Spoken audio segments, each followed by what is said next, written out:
दोस्तों, मेरा नाम है ऋषिकेश और मैं कहानियां सुनाता हूं। मैं आज आपको सुनाने जा रहा हूं आत्मा का बदला। कभी कभी कुछ कहानियां खत्म नहीं होती, वो बस वक्त के अंधेरों में छुप जाती हैं और जब लौटती हैं तो किसी की सांसें लेकर जाती हैं। ये कहानी है देवपुर की। महाराष्ट्र के पहाड़ी इलाकों में बसा एक छोटा सा गांव, जहां दिन में सब सामान्य लगता है, लेकिन रात को हर दीवार, हर पेड़, हर परछाई कुछ कहती है। लोग कहते हैं उस गांव के छोर पर एक हवेली है, देव की हवेली, जहां आज भी कोई जिंदा नहीं रहता, लेकिन सांसें अब भी चलती हैं। बारिश की हल्की बूंदें कार के शीशे पर गिर रही थीं। सामने कच्ची सड़क और उसके बीच से निकलती पुलिस की जीप।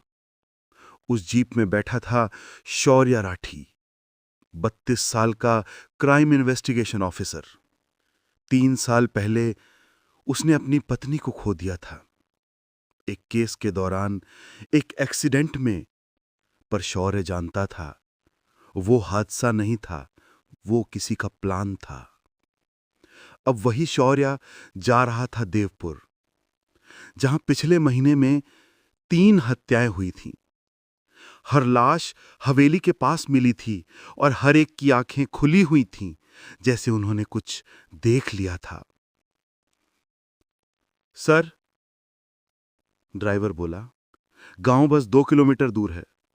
शौर्या ने सिर हिलाया। ठीक है, हवेली के पास गाड़ी रोको। हवेली दूर से दिखने लगी थी।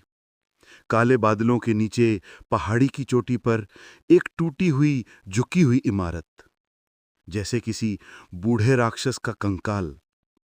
दरवाजा जोर से चरमराया। शौर्या ने टॉर्च जलाया। रोशनी ने दीवारों पर पड़े पुराने खून के निशान दिखाए। लगता है यहां कोई हाल में आया था। उसने दीवार पर हाथ रखा। धूल गीली थी। अचानक उसे लगा कोई उसके पीछे खड़ा है। उसने पलट कर देखा, बस हवा थी, लेकिन एक ठंडी सांस उसके कान के पास से गुजरी। यहां कोई है। शौर्य हवेली के भीतर बढ़ा। एक पुरानी सीढ़ी नीचे तय खाने में जाती थी। उसने टॉर्च लेकर आगे बढ़ा। उसने देखा वहां किसी ने पुराने खिलौने रखे थे, गुड़िया, लकड़ी का घोड़ा और एक टूटा आईना। आईने में रोशनी पड़ी तो अचानक शौर्या को अपने पीछे किसी और का चेहरा दिखा। उसने मुड़ा, कोई नहीं, लेकिन आईने में वो चेहरा अब भी था। एक औरत का चेहरा, लंबे खुले बाल, खून से भीगा गाल और आंखें जो सीधे उसकी आत्मा में झांक रही थीं। देवकी। देवकी। उसके होठों से नाम खुद निकल आया। नीचे कोने में एक लकड़ी की मेज थी। उस पर एक लाल रंग की डायरी रखी थी, धूल से ढकी, पर किसी ने हाल में ही खोली थी। शौर्या ने डायरी खोली। पहले पन्ने पर लिखा था, मेरा नाम देवकी ठाकुर है। मैंने पाप किया है। मैंने उसकी जान ली जो मुझसे प्यार करता था, पर अब वो हर रात लौटता है मुझसे बदला लेने। शौर्या के हाथ कांपने लगे। पन्ने पलटते ही हवा का एक तेज झोंका आया। डायरी से सारे पन्ने खुद ब खुद पलट गए। दरवाजा जोर से बंद हुआ और उसके पीछे से किसी की हंसी गूंजी, एक औरत की।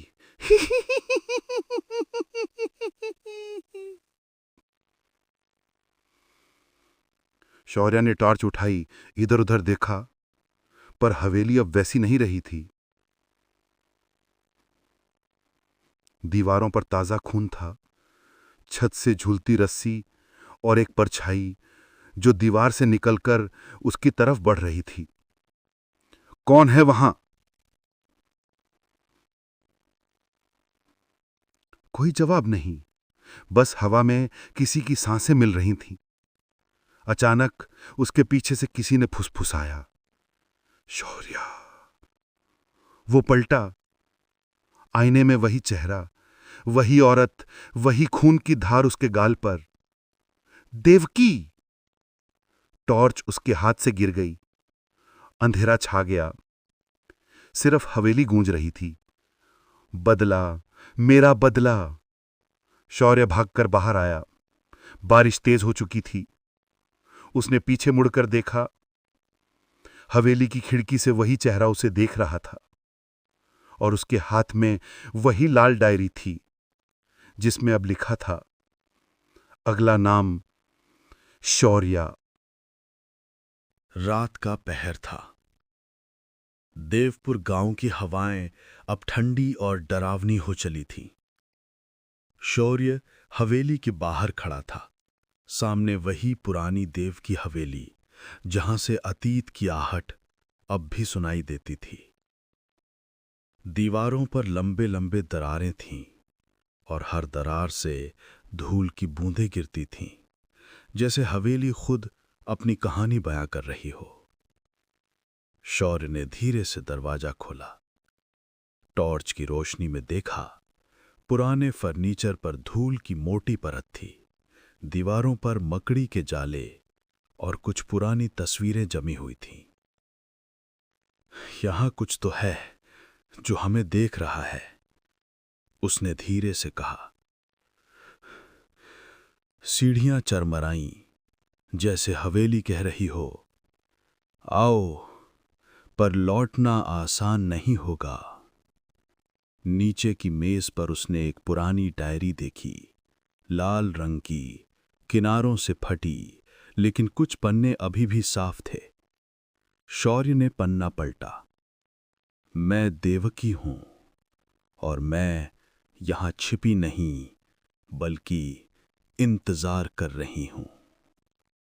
शौर्य की धड़कन तेज हो गई। कौन इंतजार कर रहा है? हवेली में जवाब में सिर्फ हवा की सरसराहट थी। हवा चली, टॉर्च की रोशनी आईने में झिलमिलाई, और उसी पल उसने देखा, आईने में उसकी खुद की परछाई नहीं, बल्कि एक औरत की। लंबे बाल, सफेद साड़ी, और आंखें जिन्हें देखकर रूह कांप उठे। शौर्य! उसने मुड़कर देखा। कोई नहीं था, लेकिन आईने में वो चेहरा लगातार उसे घूर रहा था। शौर्य ने डायरी पढ़ना जारी रखा। तारीख 1893, वही साल जब देवकी की मौत हुई थी। लेकिन पन्नों में लिखा था, माया, उसकी आत्मा मेरे हाथों से निकल गई, अब समय है जो खोया वो लौटे। शौर्य ने महसूस किया कि ये केस केवल हत्याओं का नहीं है, ये आत्माओं और बदले का खेल है। जैसे ही शौर्य कमरे में आके बढ़ा, हवा तेज हुई और डायरी अपने आप पलटने लगी। उस पर लिखा था, जो भी खोजता है उसे भी खोजना होगा, वरना रहस्य हमेशा उसके पीछे रहेगा। शौर्य के हाथ से टॉर्च गिर गई और अंधेरा उसके चारों ओर फैल गया। सिर्फ हवेली की दीवारों से आती धीमी हंसी, एक औरत की जो सदियों पुरानी लेकिन अभी भी जीवित लगती थी। अगली सुबह शौर्य गांव के बुजुर्गों से मिला। सभी की आंखों में डर और डरावनी यादें थीं। एक बूढ़ी महिला बोली, साहब, देव की हवेली में जो भी गया वापस जिंदा नहीं लौटा। देवकी, उसका बदला अभी भी बाकी है। शौर्य ने पूछा, तो माया का क्या हुआ? बुजुर्ग ने कांपते हुए कहा, माया ने देवकी के खेल में फंसकर अपनी जान गंवा दी। शौर्य ने अपनी जेब में हाथ रखा। माया की पुरानी बाली, जिस पर उकेरा था बदला।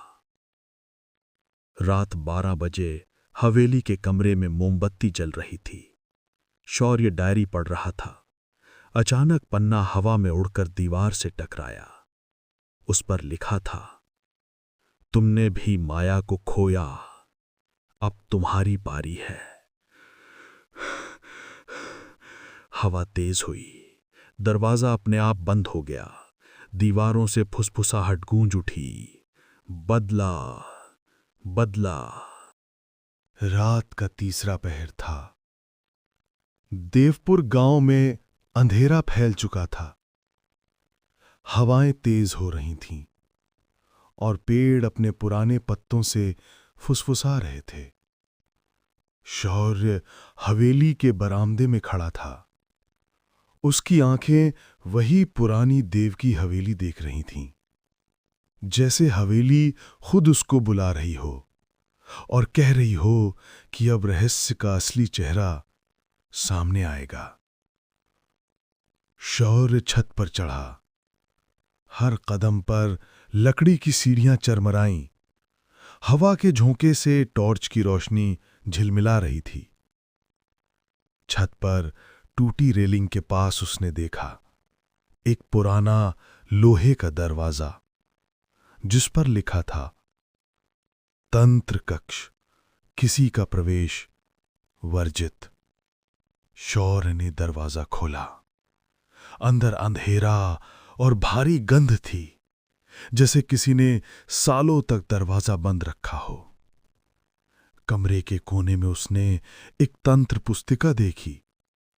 पुरानी चमकीले लाल अक्षरों में लिखा था, जो इस खेल में आए उसका भाग्य तय है। शौर्य ने किताब खोली। हर पन्ना रहस्य और डर से भरा था। कुछ मंत्र ऐसे जो पढ़ते ही हवा ठंडी कर देते थे, और दीवारों से फुसफुसाहट आती थी, तुम्हारा समय भी आएगा। जैसे ही शौर्य ने एक मंत्र पढ़ा, कमरे के कोने से हल्की रोशनी निकली और सामने खड़ी हुई एक औरत, सफेद साड़ी में, आंखें लाल, हाथ खून से सने। तुम कौन हो? शौर्य ने कांपते हुए पूछा। मैं वही हूं जो हमेशा इंतजार करती रही, जो बदला नहीं ले पाया। शौर्य पीछे हट गया। दीवारों से अब आवाजें आने लगीं, बदला बदला बदला। शौर्य ने किताब पलटी और देखा, माया का नाम वहां लिखा था और उसके नीचे एक औरत का नाम, देवकी ठाकुर। तो माया और देवकी की ये खेल अब मेरे सामने है। कमरा अचानक हिलने लगा। दरवाजा अपने आप बंद हो गया। हवा इतनी तेज थी कि शौर्य के सांसें रुक सी गईं। दीवारों पर खून के निशान ने आकृतियां बना दी थीं, जैसे कोई नाच रहा हो। लेकिन वो नाच रूहों का था, जो सत्य और बदले की खोज में बंध गए थे। शौर्य ने धीरे से किताब पढ़ना जारी रखा। देवकी का सच सामने आया। उसने माया की आत्मा को अपने जादुई तंत्र में फंसा लिया था, और अब शौर्य के सामने वही आत्मा खड़ी थी। तुम भी वही रास्ता चुनोगे या भागोगे? शौर्य ने पीछे हटते हुए कहा, मैं न्याय के लिए आया हूं। लेकिन हवेली की दीवारें उसके शब्दों को निगल गईं। सिर्फ फुसफुसाहट गूंज रही थी, बदला, न्याय या मौत। बिजली चमकी। हवेली के कमरे में सब कुछ अस्थिर हो गया। टॉर्च गिर गई और शौर्य के चारों ओर अंधेरा छा गया। उसने महसूस किया कि दीवारें धीरे धीरे सिकुड़ रही हैं और बीच में लाल रोशनी की परछाई, देवकी की आत्मा, उसका बतला और माया का रहस्य सभी एक जगह उभर आए। अब खेल शुरू होता है, शौर्य। देवपुर गांव अब सन्नाटे में डूबा था। हवाएं तेज थी। पेड़ अपने पत्तों से फुसफुसा रहे थे। शौर्य हवेली के मुख्य हॉल में खड़ा था। उसके सामने वही पुरानी देव की हवेली की दीवारें थीं, जिनमें सालों का अंधेरा और खून के निशान छुपे थे। शौर्य ने टॉर्च उठाई। दीवारों की परछाई अब जीवित लग रही थी। हवा में कोई हल्की गूंज थी और आवाज आई, अब तुम्हारा समय आया है। शौर्य ने कदम पीछे रखा। उसने डायरी खोली और पन्नों पर लिखा था, जो खो गया उसे लौटाओ या खुद खो जाओ। शौर्य ने महसूस किया कि माया और देवकी के बीच कोई रहस्य अब सामने है। माया की आत्मा देवकी के जादू में फंसी थी और अब देवकी की आत्मा शौर्य के सामने थी। शौर्य, क्या तुम तैयार हो? शौर्य कांपते हुए बोला, मैं न्याय करने आया हूं। हवेली की दीवारें हिलने लगी, टॉर्च गिर गई और चारों तरफ अंधेरा छा गया। दीवारों से फुसफुसाहट गूंज रही थी, बदला, बदला, अब तक का सबसे बड़ा बदला। शौर्य ने अपने हाथों से दीवार को छुआ और महसूस किया एक हल्की गर्मी और उसके अंदर एक दर्दनाक चीख, माया की आत्मा की।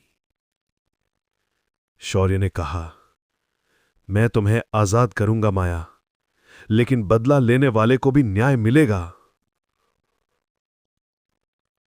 हवा ठंडी हो गई। दीवारों पर खून के निशान गायब हो गए और सामने वही औरत, देवकी, धीरे धीरे धुंधली होती गई। शौर्य, अब खेल खत्म। हवेली के हॉल में अब सन्नाटा था। शौर्य ने बाहर देखा। पहली बार चांद की रोशनी ने हवेली को सजाया, लेकिन शौर्य जानता था कुछ रहस्य कभी नहीं मरते और कुछ आत्माएं हमेशा बदला लेने के लिए तैयार रहती है। शौर्य ने धीरे से गांव की ओर कदम बढ़ाया। बारिश रुक चुकी थी, लेकिन हवेली अब भी पीछे खड़ी थी, सन्नाटे में, खून की परछाइयों के साथ और उन आत्माओं के साथ जो कभी नहीं मरती। दोस्तों, यही थी आत्मा का बदला। अगर आपको ये कहानी पसंद आई हो तो चैनल को लाइक करें, सब्सक्राइब करें और कमेंट में अपनी राय जरूर बताएं।